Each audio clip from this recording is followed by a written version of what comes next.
तुम्ही कोणतीही मोठी सामुग्री नसताना सुद्धा तुम्ही घरातील महिला सगळा प्रभाग पिंजून काढताय.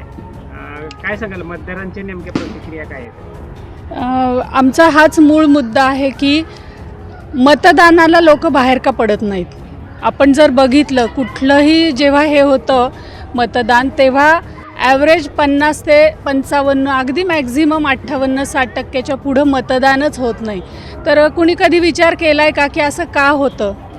कारण की लोकांना असा उमेदवारच नाही की जाऊन मी अगदी म्हणजे खूप असं जोशमध्ये जाऊन मतदान करील, असे लोकच उभे राहत नाहीत किंवा विचार पटत नाहीत. मग लोक उदासीन असतात आणि ही सगळी उदासीनता आहे ना, ती सुशिक्षित लोकांमध्ये दिसून येते.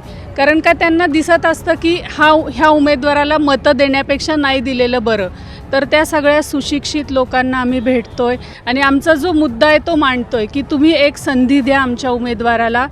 माझं नाव प्रीती डुबल आणि माझे दीर उभे राहिलेले आहेत राजसिंह सत्यवान डुबल अपक्ष म्हणून, आणि बॅटरी त्यांचं चिन्ह आहे प्रभाग 12B मधून ते उभे आहेत. तर एक सुशिक्षित उमेदवाराला की लोकांना आवडेल ज्याला मतं द्यायला जाऊन तर अशा प्रकारे आम्ही प्रचार करतोय आणि आमचे जे बेसिक मुद्दे आहेत ते मांडतोय. त्यामुळं रिस्पॉन्स आम्हाला चांगला मिळतोय. मतदारांना काय आव्हान करा? मतदारांना हेच आव्हान करीन की तुम्हाला जर का उघडी गटारं पंढरपूरमधली बंद करायची असतील तर तुम्ही आमचा उमेदवार निवडून द्या. तुम्हाला जर का तुमच्या मुलांचं भविष्य, की जे मुलं मायग्रेट होतात, सोडून जातात पंढरपूर, की ज्यांना इच्छा नसते कोणालाही की आपला भाग सोडून दुसरीकडे जाऊन आपण नोकरी करायची आणि पैसे कमवायचे, त्यांनी जर इथंच राहावं असं वाटत असेल तर तुम्ही आमच्या उमेदवाराला मतं द्या.